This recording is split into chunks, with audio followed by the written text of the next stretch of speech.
Bonjour, c'est Mimi, contente de vous retrouver aujourd'hui pour cette 4e journée de 7 jours de fond de teint. Le temps passe vite ma foi, donc nous sommes à cette 4e journée. Aujourd'hui je vais vous parler d'un fond de teint que je n'ai jamais testé. C'est un nouveau fond de teint qui vient de sortir chez Pure Cosmetics. Pure, vous connaissez cette marque parce que je vous en parle déjà beaucoup, je vous en ai déjà parlé beaucoup dans mes vidéos. C'est une marque qui est cruelty free et qui est vegan, très connue aux États-Unis, dans les pays anglo-saxons. Si vous êtes au Canada, vous pouvez la trouver dans certains Pharmaprix et aussi sur galerieboté.ca, donc c'est la boutique en ligne de chez Pharmaprix. Si vous êtes de l'autre côté de l'Atlantique, vous pouvez trouver la marque Pure sur le site de chez Feel Unique, je sais pas comment ça se prononce, Feel Unique, et chez Marks & Spencer aussi. Donc ce nouveau fond de teint aujourd'hui, ça va être l'occasion pour moi aussi de le tester. Donc voici la bête, voici ce fond de teint là, donc c'est le fond de teint Berry Tall. C'est un fond de teint perfectionneur de peau 12 heures 4 en 1. Il fait 49 $ actuellement sur le site de Pharmaprix et sa quantité est de 45 ml, soit 5 ml de plus que la majorité des fonds de teint en tube. Donc c'est déjà pas mal, on a un peu plus de produits et le tube est assez conséquent. Le packaging est vraiment joli. En passant, c'est un gris holographique en fait. Donc au niveau des promesses, je vais vous dire ce qu'il y a écrit sur le packaging. Ce fond de teint semi-mat, haute performance d'une durée de 12 heures, aide à camoufler les imperfections et améliore instantanément l'apparence de la peau, tout en aidant à corriger les zones à problème pour qu'avec le temps, vous puissiez mettre votre peau à nu en toute confiance. Conçu pour le visage et le corps et formulé avec les complexes énergétiques et Cérétine MD de Pure, cette formule renouvelle l'apparence de votre peau pour vous satisfaire à tout coup. Donc c'est un longue tenue et il est semi-mat et la couvrance est dite moyenne. On va voir ça tout de suite. J'ai pris deux couleurs, les couleurs que je prends d'habitude chez Pure Cosmetics dans mon compact 4 en 1. J'ai le Golden Medium, qui est la couleur que je porte d'habitude en hiver, Golden Medium, et le Light Tan. Donc en haut, vous avez le plus bronzé, le Light Tan, et en dessous, le Golden Medium. A priori, il me semble un petit peu plus foncé que ce que j'ai l'habitude de mettre. Et je pense que je vais mettre le Golden Medium. On va se tenter à rester dans les couleurs, mes couleurs hivernales. Donc j'ai hydraté mon visage tout simplement, nettoyé ma peau, et ce que je vais faire, c'est que je vais utiliser la base No Filter, qui est la base qui est recommandée de mettre avec ce fond de teint là. Donc c'est la base estompante professionnelle. Donc ça se présente comme ça, on va la mélanger. C'est une base que j'adore d'ailleurs, que j'utilise tout le temps, hormis le fait qu'elle est faite pour ce fond de teint là, j'utilise avec beaucoup de fond de teint. Donc il y a une pipette, on va mettre sur le doigt.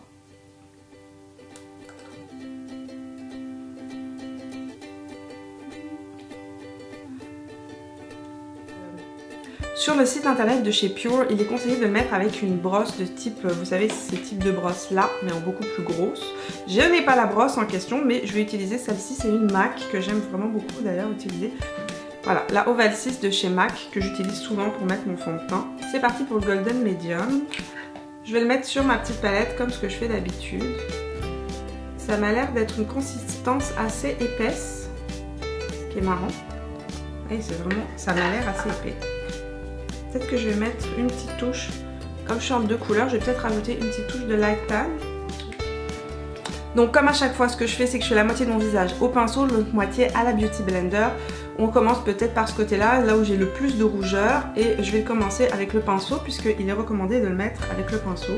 J'ai aucune idée de la quantité qu'il faut mettre. C'est parti, et j'ai pas mis non plus ce que je fais d'habitude, je mets toujours ma base de chez Make Up For Ever pour venir blurrer, pour venir flouter mes pores. Donc j'ai pas de base pour remplir les pores aujourd'hui, on va voir ce que ça va donner, j'ai un peu peur. Ouh, c'est vraiment épais, c'est vraiment, c'est... Alors à mon sens, d'abord il est un peu trop clair. J'aurais peut-être dû mettre l'autre. J'aurais sans doute dû mettre le plus foncé. Mais c'est pas grave. Mais mieux vaut trop clair que trop foncé. Donc c'est super épais comme texture. Je sais pas si... C'est vraiment bizarre. Oh mon dieu. C'est vraiment couvrance totale. Je suis allée prendre mon gros pinceau Marc Jacob là. Je l'avais mis de côté. Ça va aller plus vite qu'avec la petite brosse parce que sinon je m'en sortirai jamais. Ça sèche super vite. C'est fou ce truc. Et ça a une petite odeur très fraîche. C'est un fond de teint qui a une petite odeur fraîche, c'est vraiment bizarre. Comme si on mettait de la crème. Donc il a complètement disparu dans ma peau. Il a un fini qui est complètement semi-mat. Il est exactement ce qui était décrit sur le produit. La consistance du produit est assez sticky, on va dire, assez collante. C'est vraiment bizarre, c'est épais. C'est une matière épaisse et assez sticky. Et quand vous le mettez, en fait, comme je vous ai dit là, ça couvre vraiment toutes les imperfections. Pour moi, c'est une couvrance totale dès le premier coup, alors qu'ils disent couvrance moyenne, pardon. On va essayer de l'autre côté avec la Beauty Blender. Je vous laisse regarder un petit peu le résultat des deux côtés. On va faire l'autre côté à la Beauty Blender. Vu la consistance du produit, je sais pas ce que ça va donner à la Beauty Blender, très honnêtement. Alors ma Beauty Blender est propre. Je sais, elle est tachée mais propre. J'ai utilisé un fond de teint l'autre jour qui l'a taché à mort. Ok, on va voir ce que ça donne à la Beauty Blender.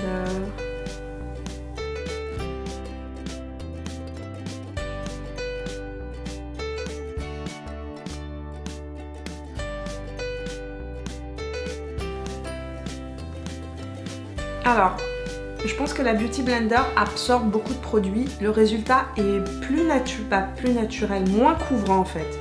Les deux côtés sont très naturels. Déjà, ça c'est la première chose que je remarque. Et c'est très couvrant. Bon, il va falloir que je descende le fond de teint un petit peu parce que moralité de l'histoire, mon corps est beaucoup plus foncé que mon visage. Alors vraiment, la différence n'est pas flagrante. Il n'a pas marqué du tout mes pores. Il a couvert du premier passage toutes mes rougeurs. Mais alors ce qui est très marrant, ce qui est vraiment bizarre, c'est qu'en fait, alors il est couvrant, mais pas du tout cakey. Et en fait, il laisse la peau, on dirait que la peau est naturelle. C'est-à-dire qu'ici, on voit encore mes grains de beauté.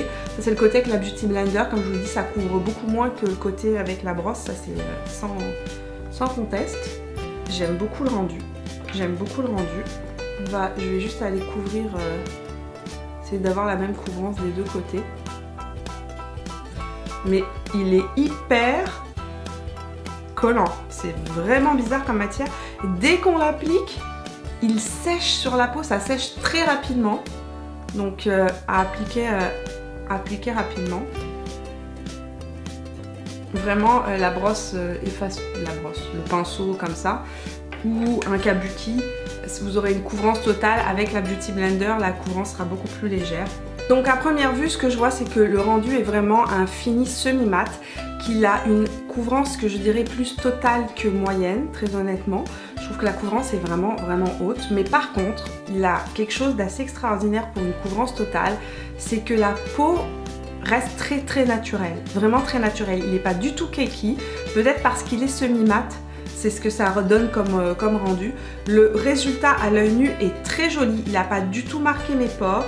Ce qui est surprenant, c'est sa texture qui est un peu collante et c'est vraiment un peu collant. Et quand vous l'appliquez là, il faut vraiment l'appliquer rapidement parce qu'il sèche très vite. Pour l'instant, agréablement surprise par ce fond de teint là. Je le trouve vraiment effet peau naturelle. Effet peau naturelle, légèrement mat. Ça va être pas mal pour ma zone T à mon avis. Je vais finir mon maquillage et je reviens juste après. Voici le rendu du fond de teint une fois le maquillage appliqué. Donc il a été très facile pour moi d'appliquer le maquillage. Les fards se sont super bien estompés. Le fond de teint a un fini mat et lorsqu'il sèche, il devient poudreux. Donc il n'y a pas vraiment besoin de le poudrer. Pour mes yeux et mes joues, j'ai utilisé la palette Dream Chaser de chez Pure. Sur mes lèvres, j'ai utilisé le rouge à lèvres de chez Pure, le Velvet Matte en couleur Ever After, qui est une couleur que j'adore. Alors, ce que je peux vous dire sur ce fond de teint, c'est que ce que j'ai remarqué, là je suis vraiment à la lumière du jour dans ma chambre, il est 15h30, il pleut, il fait gris, il fait noir, donc je suis désolée, la lumière doit pas être excellente.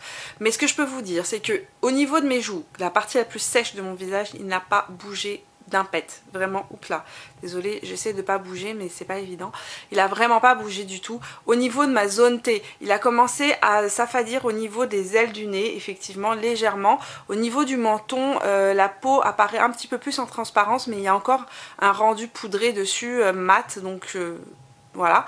Je ne l'ai pas retouché, je ne l'ai pas repoudré. Je n'ai rien fait du tout, je n'ai rien mis aujourd'hui sur mon visage, j'avais mis de la poudre libre juste sur le menton et le nez. Donc ce que je trouve, c'est que pour l'instant il est assez impressionnant. Le rendu qu'il a est vraiment un rendu poudré. Moi je suis pas super fan des rendus poudrés, je préfère les rendus très lumineux.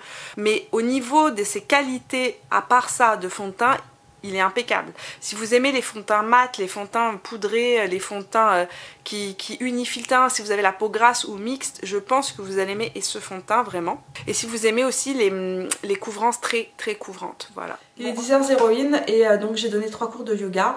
Avant de partir, avant de partir à mes cours, j'ai regardé mon visage, le rendu était encore nickel. Comme je vous avais dit, ça avait commencé à s'affadir légèrement sur les ailes du nez. Là, je vais vous donner exactement ce que je vois dans le miroir. Hein.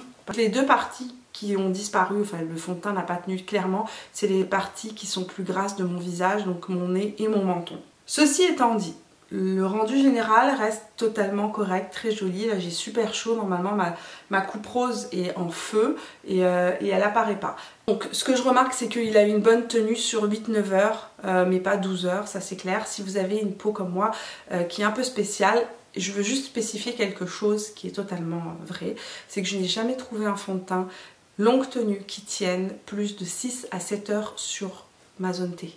Jamais. Y compris le Double Wear d'Estée Lauder que j'ai porté pendant des années.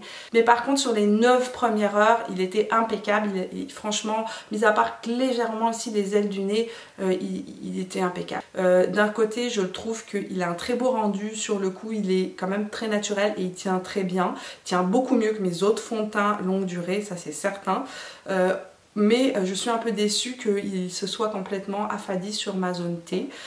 Mais par contre là où je suis vraiment impressionnée, comme je vous ai dit, c'est que il ne s'est pas mis, j'ai pas la zone T qui lui a trop sémant comme c'est le cas pour moi d'habitude. Voilà. Mais sinon dans l'ensemble ça reste un très bon fond de teint. Si vous voulez un fond de teint qui soit mat, longue tenue et qui reste assez naturel quand on le pose, ce fond de teint là, je pense qu'il plairait beaucoup aux personnes qui recherchent ça, donc un fond de teint très mat. Voilà, ça c'était mon avis pour le Berry Tall de chez Pure Mineral. Bon, ben moi je vais me coucher et je vous dis à demain. Ciao.